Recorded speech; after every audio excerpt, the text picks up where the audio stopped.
Hi, everybody, and welcome back to Tattoo Homewreckers podcast, where we hardly talk about tattoos, and mostly about life and everything in between. There's not a whole lot to say about tattoos, honestly. What would you guys want to listen to? I don't know. I said that so aggressively. I'm so sorry. If you have any suggestions of what you want to know about tattoos, please let us know. I would love to do a tattoo topic, but I feel like we've covered most of it. Yeah. If you're like, hey, I really am interested in X, Y, and Z, please let us know, and we'll happily talk about it. There we go. I can talk about tattoos all the time because I love tattooing. Yeah. But this has been like more of a fun, I don't know, I feel like a podcast kind of lets our audience see that we're also human beings behind the art. Mm-hmm. So that's kind of what we're going through. I had one of those epiphanies the other day when I realized that I really am in the correct career because I got that question that was like, if you could win the lottery, sorry, I didn't mean to touch your knee there. You're good.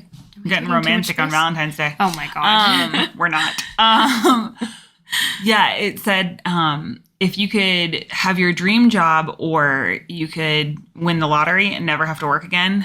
And I was like, I'm going to stick with tattooing. I would rather not not win the lottery and be able to tattoo for the rest of my life than... I can't imagine not having that be part of my life. Yeah. You know, like that's truly...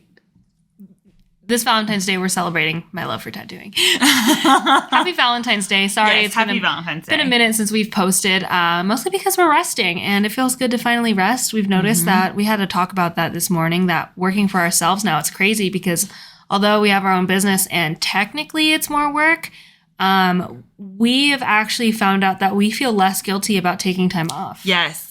Like way less guilty. It's not even like a thought that passes through our brain anymore. Now I'll just look at the calendar and be like, oh, you're off that day? Okay, I'll be off too.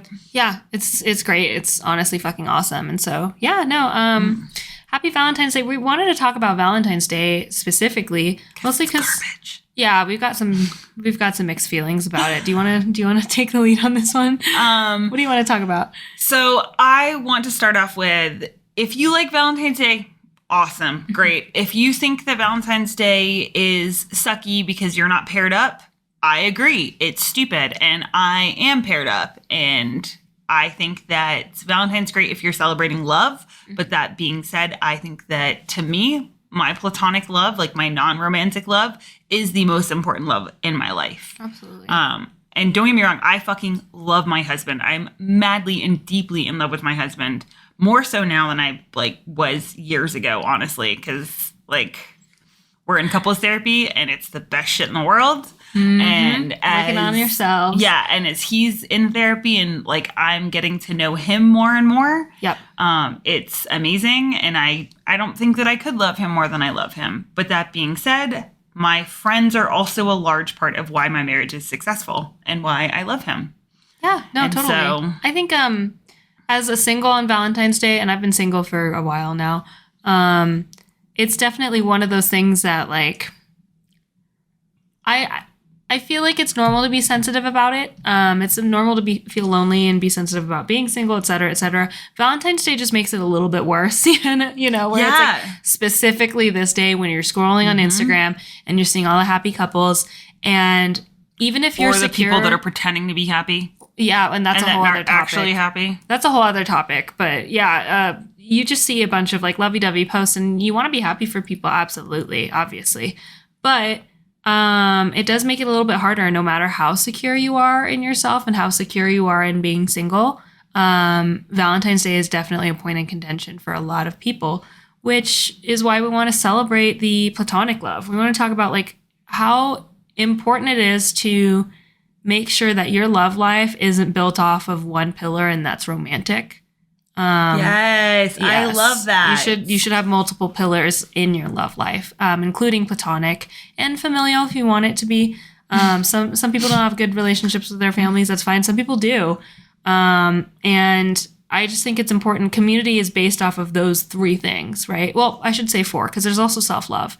But like I said, no matter how much you love yourself, if you're single on Valentine's Day, it is a little bit harder than normal. Well, I think it's the same as around Christmas time, because it's so designed to celebrate like families and coming together, that people who do not have good relationships with their like the families they were born into, it's really a sensitive time of the year. And I think I completely agree with Valentine's Day being a sensitive time, because even if you are in like a romantic relationship, like when Caboose and I, we spent a lot of Valentine's days apart because of the military, because of work, all of that. So then Valentine's Day sucked. Because when I was younger, Were you heartbroken? I was in it. This was the holiday. This was the most important holiday. It was Valentine's Day and Christmas. That was it. Those are the two most important holidays. Because if you know anything about me, you know that I am like a fucking person built on love. You're a sucker for love. I'm a sucker for love. If it's got romance in it, I can tell you every romantic plotline for most movies. And if it doesn't have a romantic plotline, I'm not interested in it. So like, yeah, I'm a huge sucker for romance specifically, which is interesting because then if it happens to me, like if Caboose is like romantic, I'm like, oh, what the fuck are you doing? But in movies, it's my favorite fantasy. It's so pretty. Yeah, absolutely. But that being said, like in my everyday life, no, I want my platonic love. I want my friendship love. Yeah. And that's the one that I seek out on the daily. Well, yeah, because I think the world has done a lot of injustices towards like men specifically, because I don't think there's a whole lot of platonic love that they get to experience, which is so sad, because I really do think that I like the idea of your love life being built on 4 pillars. There's that self-love, the familial love, and that can include your fur babies, your dogs, your platonic love, and then your romantic love. And to only have one pillar is really dangerous. You know what I mean? Like it's just definitely... yeah. Because if you take away that one pillar, and life can take away any of them at any point in time, then you have nothing, and that's really fucking hard. And I think that it's harder for men to build more platonic love, because a lot of the times it's only socially acceptable for them to have that romantic love. Oh, absolutely. Or it's a very structured way in which they can have like friendships. So then they don't actually it's very activity based. Oh, yeah. So it's around a sport or around work, but it's not around like the individual and like opening up and talking the way that like we're able to talk to each other. Yes, absolutely. Where it almost comes naturally, because I think as genuinely and just curious people, we always just want to get to know people, which is why I think tattoos are really, our career is also important to us, because it's a way to communicate with people. It's a way to learn about people, et cetera, et cetera. But you don't see that a lot come intrinsically in male relationships, which is just such a fucking bummer. How do we change that? You know what I mean? If you're a guy, and I want to hear about your friendships with your other male friends. How are they structured? What are your hangouts like?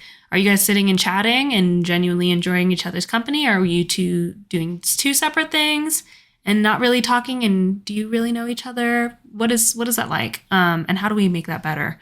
But Valentine's Day is hard because, again, if you don't have anyone to celebrate on Valentine's Day, I'm not going to do the stereotypical, like, celebrate yourself. No! I hate that. Yeah, I just saw a reel that was just like, listen, I could tell you to go buy yourself flowers, but Miley Cyrus already did that and she won a Grammy for it. I'm just here to let you know that, like, if you want today to suck and if it's going to be a bad day, that's fine. There's 365 days out of the year. It's okay for Valentine's Day to suck. And that's totally okay. And I stand by that. You don't have to actually celebrate yourself. You could just treat it like a normal day, which I feel like a lot of people are going to. But I just want to talk about how annoying the pressure of romantic love is. Wait, can I interject really fast? Or you can do what I do with days that typically suck. And then today, I'm celebrating my love that I have with my loves, which are the people that are closest to me, the people on my pod. Obviously, you, Cole, Rachel, Caboose. And if it fucking pisses people off, whatever, but Caboose doesn't get any extra attention because it's Valentine's Day, because it is a huge part of who I am to not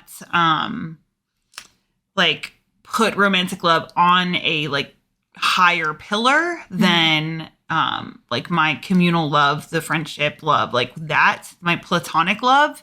I just don't like the term platonic because it's like, it doesn't, I don't know. The way that like I love you guys, it's like complete hard eyes. Like it just doesn't, platonic, like to me, like, I don't know. It just doesn't feel as Sounds like very special. scientific. Yeah. For sure. Instead of like romantic, like everyone thinks that romantic, Yeah. it gives them like, you know, butterflies and hard eyes when they think about it. When you say platonic, it sounds like a germ. Yeah. You know, like, and so like for me, I'm like, that's not it. But like my like house of bee love, or I guess, my bee love, that's what it is. Yeah, there you go. Like that to me is like the biggest part of the reason I am who I am today. So for me, it's that like ways in which I can celebrate you guys. So instead of being like, cool, I need to like either celebrate myself, because I know I love myself the rest of the fucking year. My husband knows I love him. You guys know I love you. But it's just like with Christmas, where I was like, I don't have a family to celebrate Christmas with. So we all celebrate it together. And that's what we did this past weekend when we went up and did our first girls' trip. Well, Caboose's first girls' trip. Yeah. Who loved it. He actually told our therapist he went on his first girls' trip. It was really cute. Oh. Yeah. So I think that like for me personally, it's taking holidays back and celebrating them how the fuck you want to. And if it is being angry and miserable and being like, fuck you, it's a Hallmark holiday, brr, brr, brr, brr, absolutely do that. Or maybe look at like the other things in your life that you love. Yeah. And if it's like your love of video games, because we're probably going to play video games later tonight, we're going to celebrate that. And for me, it's kind of like creating this like list of things that I love and not necessarily in the sense of like, oh, I have to be paired up or partnered up. And I understand I'm speaking from a place of privilege in that like I've been with my husband now for 16 years.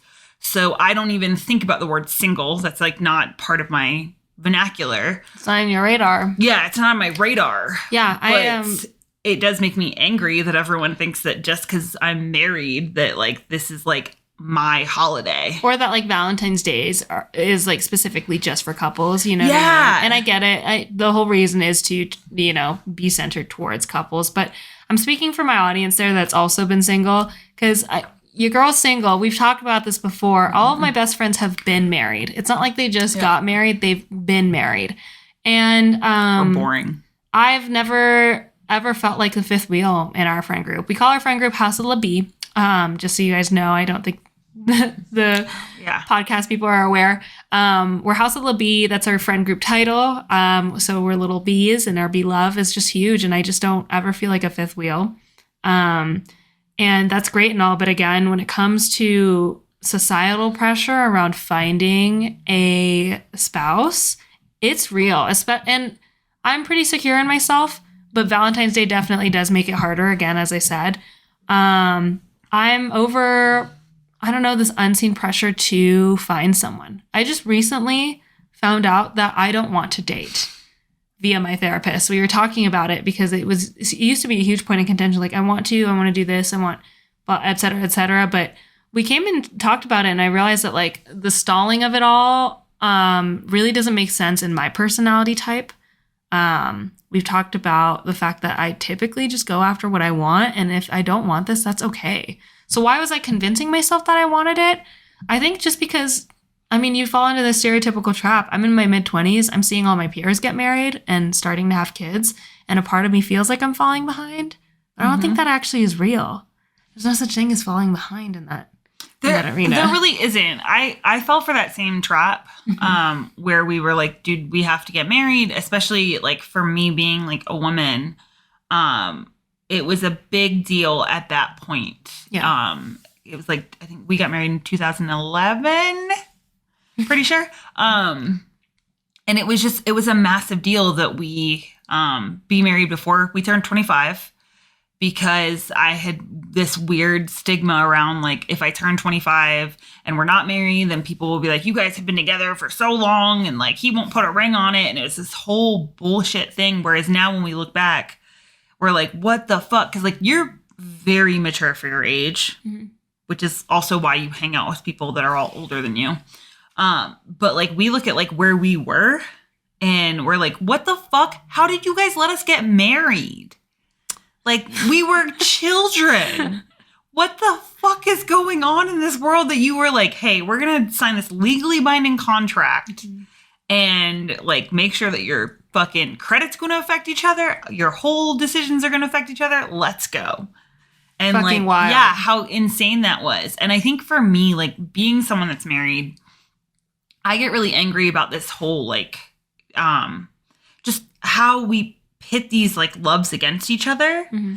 So like this morning we're, making content for social media, and the content I'm making is exclusively for you. Mm-hmm. And then I was like, oh fuck, I need to remember to like post something about Caboose as well. Otherwise people will be like, oh my God, she doesn't love her husband.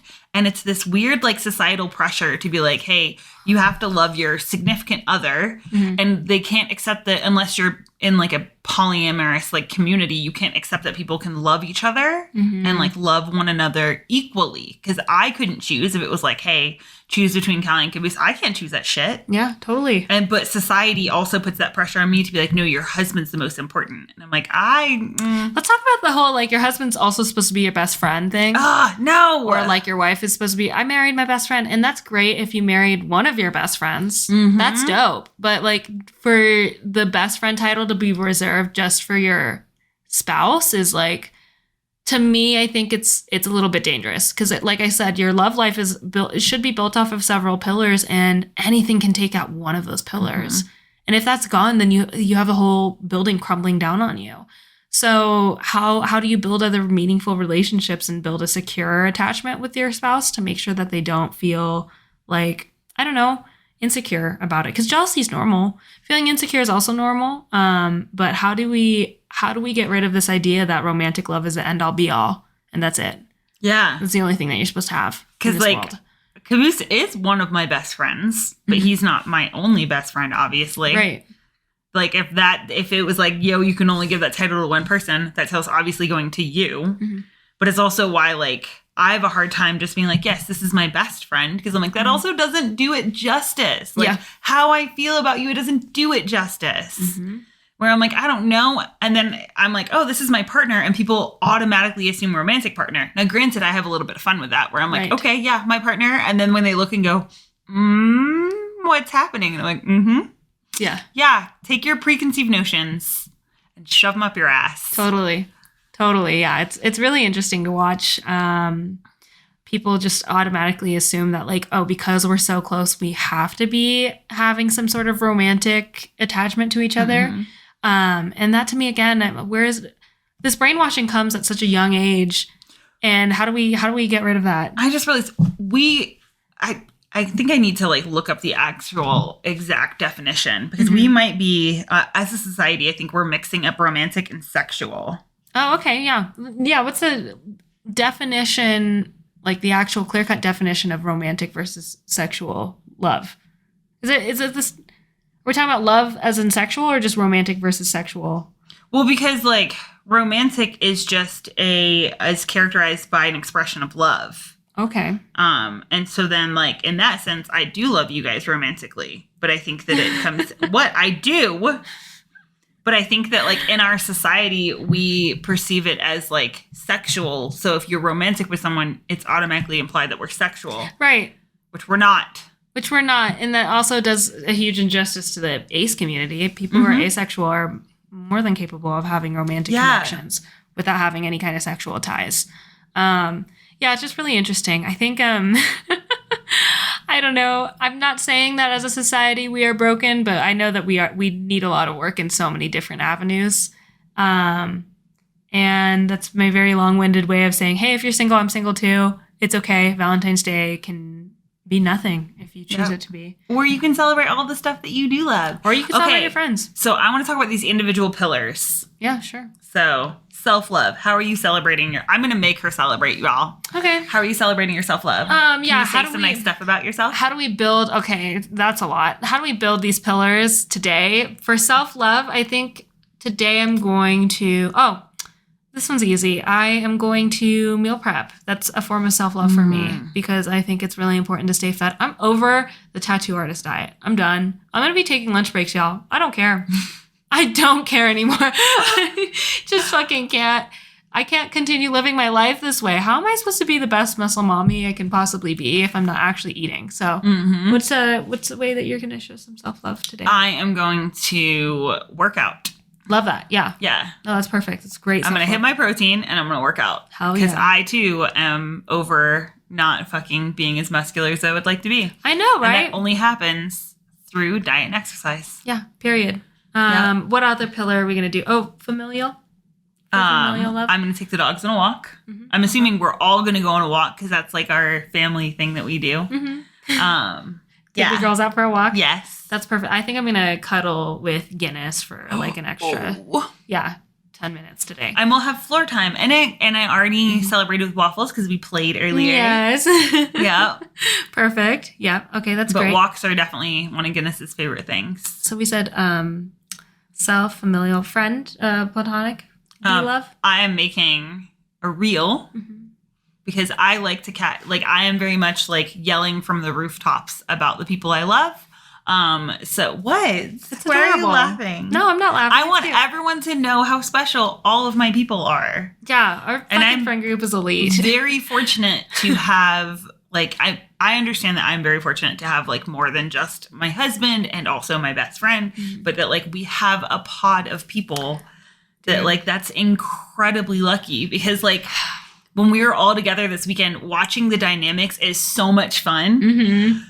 Because like I think everyone does this where you're like, oh, you're kind of like so and so and you're kind of like so and so, and it's so fun to see like where the layers like overlap. So like where you and Cole play like little kids, but then like Cole and Caboose have a similar like sense of humor, but then Cole and Rachel also have a very similar sense of humor, and so it's like so much fun to see that interaction between everyone. And so for me, like to be able to like I understand that no post I make can really encapsulate how I feel about it.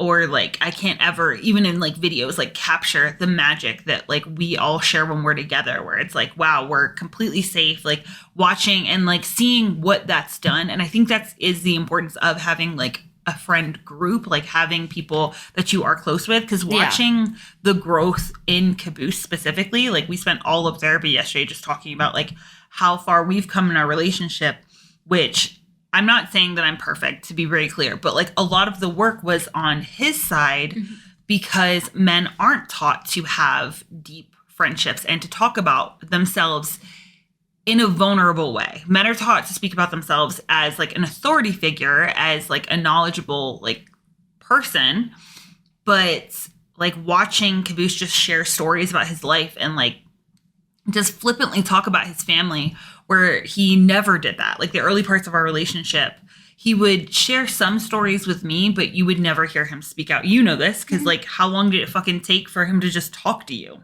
Yeah. And now, like when we're all together, we're just in the car and he's just telling stories and he's just like talking about it. Or like when he comes home and he tells me about his day, and then you come home like a couple hours later and then he tells you about his day. Like, in this friendship, I've watched him genuinely bloom. Oh, it's so sweet. Yeah. I know. I am so fortunate to be this young and to have a friend group where I can genuinely say, if the zombie apocalypse happened, I do not have to worry about any of us turning on each other. That's the kind of elite friend group. Unless that it's that game and Caboose is going to steal our fucking money. Oh, yeah. We were playing Jackbox. That's hilarious. Yeah. And one of the stakes was like, okay, so here's the thing. None of you can see what your actions are.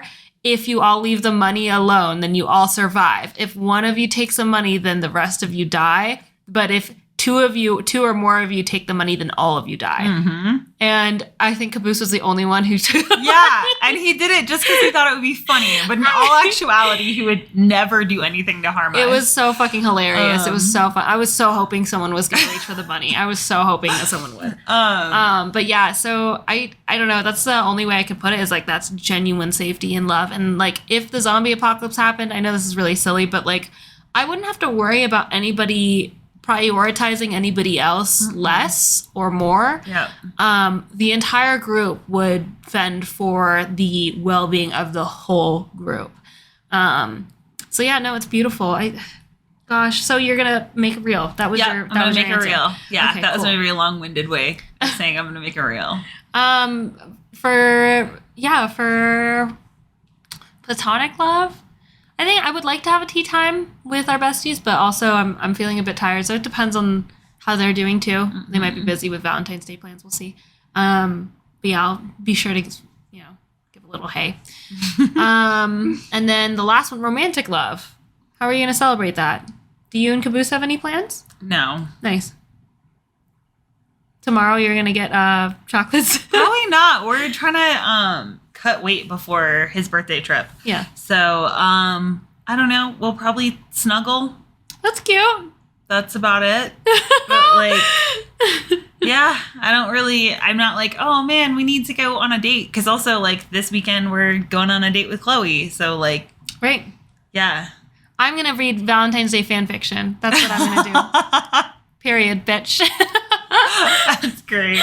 So, yeah, I think that concludes our Valentine's Day episode. Thank you guys so much for your patience, for listening, for all of that and your support. We really appreciate it. Sorry it's been a minute, but you know what? I'm really stoked that we got this weekend to rest, actually. Yeah, we had like a great restful weekend. We got to hang out with friends, and then we got to come back and chill. And actually chill, yeah. We're going to go tattoo each other. Mm-hmm. And that's also how we're celebrating our, like, friendship love. Yeah, as we're going to do Valentine's Day tattoos, which I have not drawn mine. I haven't either. Classic. Yeah. Fucking classic. Okay, great. Well, thank you guys so much for listening. We will see you next time. And I don't know what we're going to talk about next time, but I hope you guys have a wonderful rest of your day. Mm-hmm. Happy or not happy Valentine's Day. And before we leave, what was your win for this week? Oh, yeah. Mm-hmm. My win for this week was getting all of our thank you cards done. It took me a while. Oh, yeah. To get all the thank you cards for everyone who donated to the studio. Mm-hmm. That being said, I'll put the link down in the bottom, or more accurately, Caboose will. If you do want to donate, we are still doing donations because we still have $10,000 before we hit our goal. But yeah, finally getting out those because I wanted them to be special, and then I just kept getting like caught up on how much energy it took, and it did take an entire 9 hours. Mm-hmm. But yeah, that was my win, getting that off my list. Yeah. So thank you. What was your win? My win was, gosh, I did make a lot of content yesterday, so I'm really stoked about that. Something to not do with work. Oh, I've been tracking my macros, and I've actually been having a lot of fun with it. It's the first time that I've been feeling emotionally healthy enough to track my macros, and feeling like it's more of a celebratory thing than a restrictive thing for me. So I'm really stoked about that. I'm really happy that I'm in a mental headspace where I can handle tracking my food, because I understand that, like, I've been a really big component of, hey, like, don't do that if it's going to harm you. Like, you don't want to potentially foster an ED, but I feel really good. So, yeah, that's my win. That's a great win. All right, you guys. Well, thanks for tuning in. All right. We love you guys. Thank you so much. Bye. Bye, bye, bye, bye, bye. I always hit the wrong button.